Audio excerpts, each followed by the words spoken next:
Yeah, for sure. And this morning, guys, we're talking coffee because we love it here on Brightside. Cheers, if you got them. You're probably having your first cup right now, but while no one knows, exactly how or when coffee was discovered, its heritage can be tracked all the way back centuries to Ethiopia. And that's the history one St. Pete shop is using to help create a unique experience. Check this out. Doing something unique in this space, and in a space that's not predominantly African American, and we get a lot of support from the community. And I think there's definitely this sort of opportunity to introduce coffee to the African American community, since coffee comes from Africa.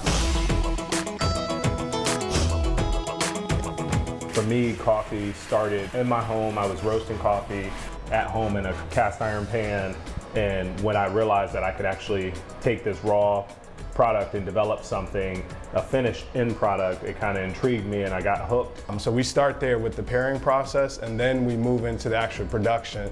So once we've tasted and sampled all our beans and selected the ones we want to choose, we then go to the barrels and we take those raw green beans and we put them in those fresh dump barrels, and we actually age those, and those can age anywhere from 30 to 60 days. We actually worked with a local distillery, Old St.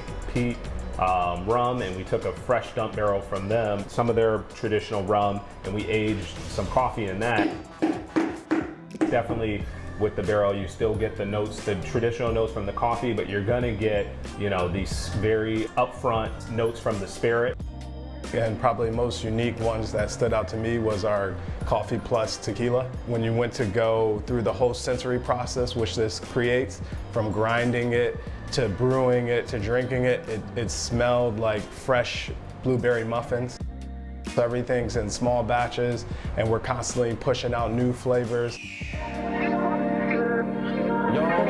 This coffee is so good. Yeah, I only treat myself with it on weekends. So good. You gotta grind the beans and have yourself a nice gourmet cup. Yeah. No alcohol is actually in it though, just has that flavor. Well, you gotta tell them that. Well, I'm just playing, ain't no alcohol in there. I was reading your prompted question. People picking up the brew. I need to find it right now.